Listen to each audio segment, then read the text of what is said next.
Sebelumnya kita sedikit dulu ya.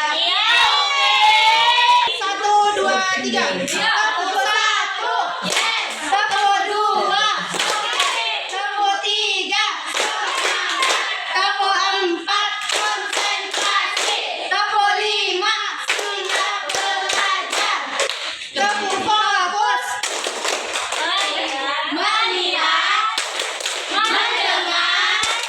mengingat, fokus. Mana semangatmu? Ini semangatku. Mana semangatmu? Ini semangatku. Yang mana?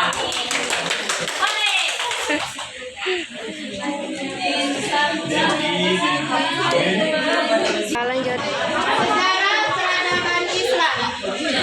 Bagaimana sih hubungan Islam terhadap benua Barat pada saat itu? Nah, hubungan Islam dengan dunia Barat identik dengan hubungan benturan dan permusuhan.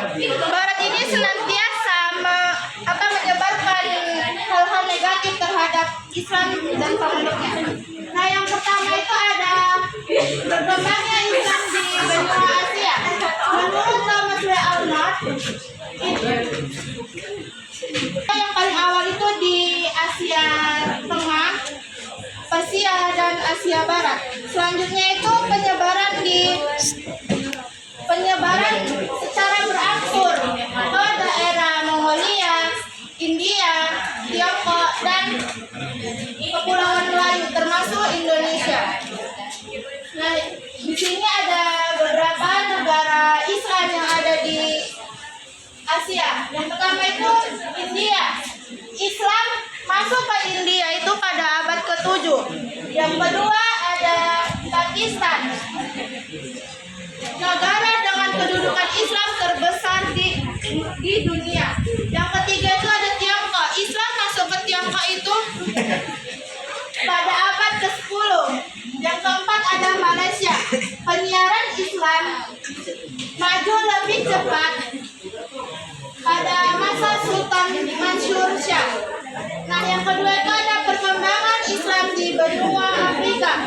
Perkembangan Islam di benua Afrika ini pada masa-masa kelahirannya kemudian Islam sangat berkembang dengan cepat di benua Afrika ini. Ada beberapa negara Islam yang ada di Afrika. Yang pertama itu Abbasiyah. Islam berkembang dengan berhubungnya pada saat masa pemerintahan Nabi Muhammad SAW kepada umat Muslim untuk berhijrah. Yang kedua itu Mesir.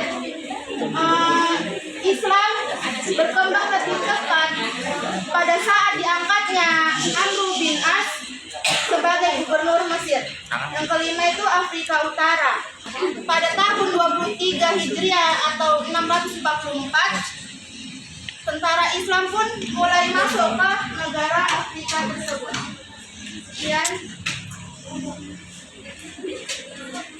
Perkembangan Islam di benua Amerika. Menurut beberapa pakar sejarah dan akademik, Islam masuk ke dua Amerika sejarah sebelum Columbus mengajarkan kakinya di Columbus pada tanggal 21 Oktober 1492 berdasarkan penemuan berbagai bukti dan catatan sejarah.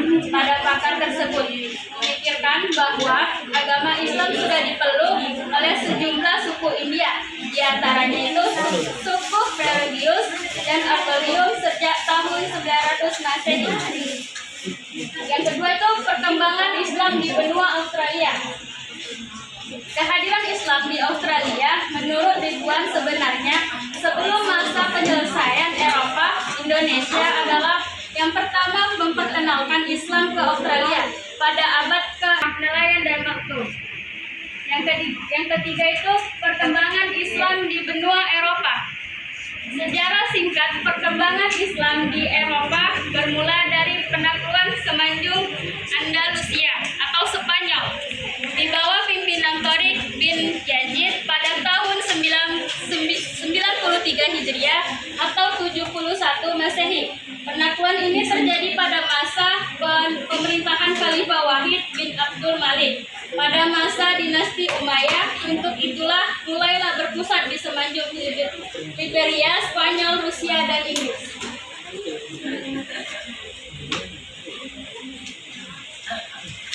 Selanjutnya, pemetaan periode sejarah Islam. Jenis pemetaan periode sejarah Islam menurut para ahli yaitu yang pertama, periode klasik meliputi ekspansi integrasi pada tahun 650 sampai 1000 Masehi. Yang kedua, periode pertengahan. Periode pertengahan memiliki dua momen. Yang pertama, periode masa kemunduran dan masa tiga kerajaan besar. Yang pertama, masa kemunduran pada tahun 1000 sampai 1250 Masehi dan masa tiga kerajaan besar pada tahun Selanjutnya, pemetaan periode sejarah Islam. Jenis pemetaan periode sejarah Islam menurut para ahli yaitu pertama, periode pertengahan meliputi ekspansi atau integrasi pada tahun 650 sampai 1000 Masehi dan masa integrasi pada tahun 1000 sampai 1250 Masehi. Yang kedua, periode pertengahan memiliki dua momen. Yang pertama, masa kemunduran dan masa tiga kerajaan besar. Masa kemunduran pada tahun 1250 sampai 1500 Masehi. Dan yang kedua, tiga kerajaan besar pada tahun 1500 sampai 1800 Masehi. Yang ketiga, periode modern.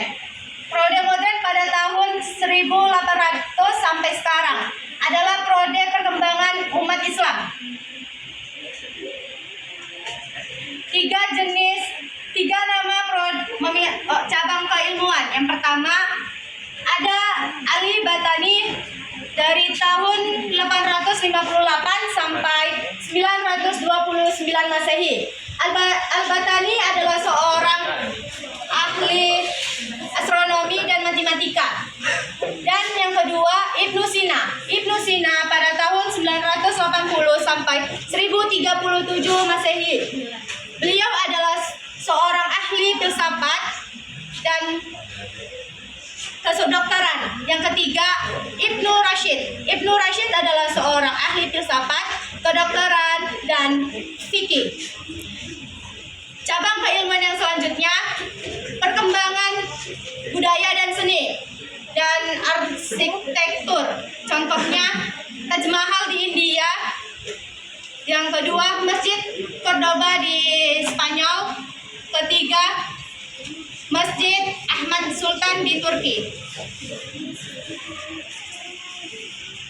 Baik, hanya ini yang bisa kami sampaikan, karena kalau kami banyak pasti ngantuk ya, karena ini pelajaran sejarah. Enggak juga kok. Sejarahnya panjang. Ada makanannya. Ya kami singkat aja.